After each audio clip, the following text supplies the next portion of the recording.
Most sellers crash and burn on Walmart, learn how to survive and thrive. And last year, I did start to thrive and made over $100,000 on Walmart. You can see the big spike was obviously during the holiday season, but it is possible 100% to generate tons of sales on Walmart.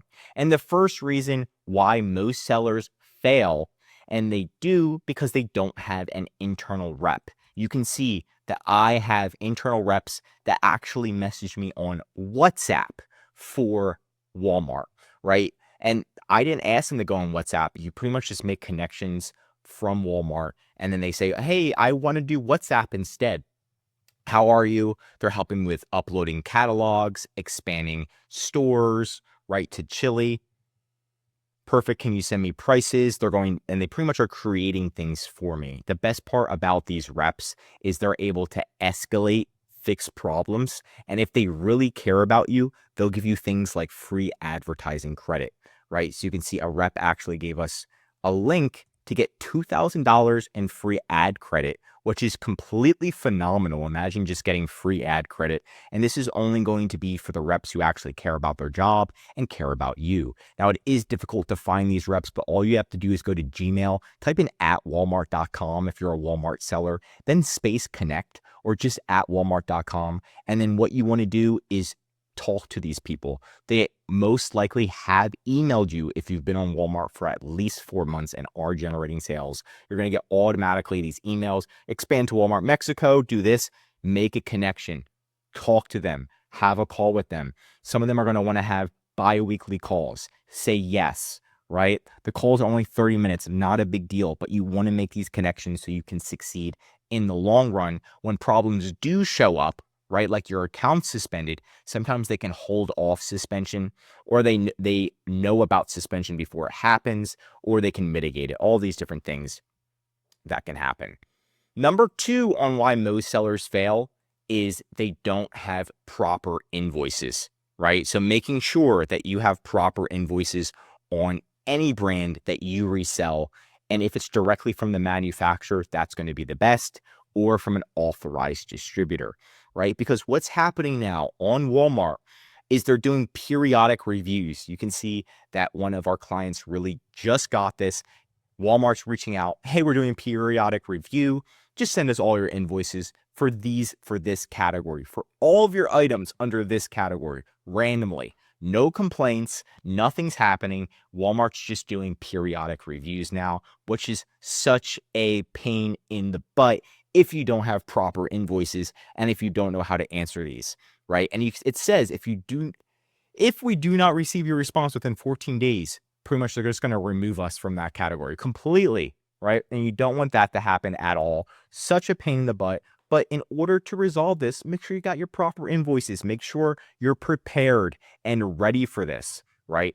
Number 3 on why most sellers fail is going to be not having private label brand portal. So if you are selling your own item, right, make sure you get Walmart brand portal. It's similar to Amazon brand registry, if you know what that is. It just pretty much showcases that you are the brand owner of your item. This is great if you're selling your own products, because what happened recently is Walmart removed all of the products that are in the health and wellness, personal care, food supplements, baby consumables, and ingestible pet products. One day you log in, you're completely banned from selling these products.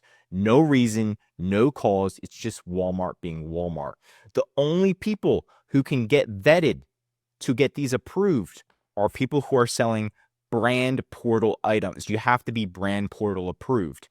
If your manufacturer has a brand portal, they give you access, right, as a user, and let you pretty much have access so you can get approved. But you need this, and be prepared for all categories to slowly need this, that you need brand portal approval. And that way Walmart can just be like, okay, you're totally approved to sell this item. So that's going to be number 3. Number 4 is you're not expanding your product offerings. So I've seen this a lot. You start doubling down and you find a niche that's extremely well. Maybe it's tennis balls, and tennis balls are just doing so well. You're selling them like crazy. Now is your time to expand. The problem is one day Walmart's going to come in and say, you know what? We're going to decide that all tennis balls need extra special approval, right? And then they're going to just automatically change your listing to error. If you have multiple offerings in multiple different categories, you're not just selling tennis balls, but you're also selling dog food, and you're also selling electronics like headphones, completely different categories. It's going to help you succeed on Walmart. So having multiple items in different categories and expanding your offerings is going to keep you in the game. And that's my recommendation. Number 5 is whenever there's a listing issue, you need to make sure you're resolving it as quickly as possible. If you're not resolving issues immediately that have an error, you will get suspended, even if your rating's perfect, right? If you log in and you're selling 500 tennis balls, you've got 500 listings and they all say error, you better jump on that as quickly as humanly possible, because you can bet within 7 days your whole account will either be terminated or suspended. So just make sure you're getting on these errors as quickly as humanly possible. Number 6 is you don't have a backup plan. So Walmart does allow you to have multiple selling accounts. So you want to have a backup selling account at all times. If you scroll down, they literally say it prohibits sellers from owning multiple accounts. But if you scroll down, it says that you are allowed to have one. It says to open a separate Walmart Marketplace account, you must have a significant business reason. The following is required to be considered, and you just do this. And then it's telling you that you can't cross over data. So you are allowed to, even though it says initially you're not. It's literally written in this policy. So make sure you have a backup account once you're generating sales, just in case something happens. And that backup account should have its own separate products, right? So you can take some of your best sellers, take them off your main account, put them on this backup account, and that way they can start generating sales. So if you do need to use that backup account, you're not going from 0 to 100. And that way it looks bad like velocity.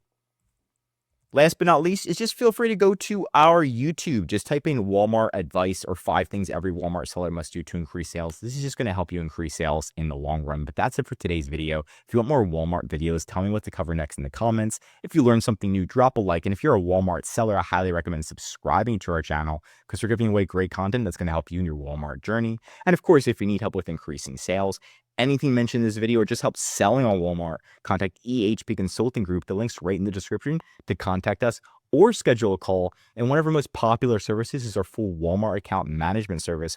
We're going to be looking at your inventory, calling Walmart for you, customer service, fixing errors, advertising, increasing sales, and much, much more. The benefit of this service is you can spend time working on your business instead of in it, because you know on the weekends, right when an issue comes up, we're going to be the ones that are working on it to help you save time, money, and increase your sales. I'm Josh Hackett, CEO of EHP Consulting Group, signing out.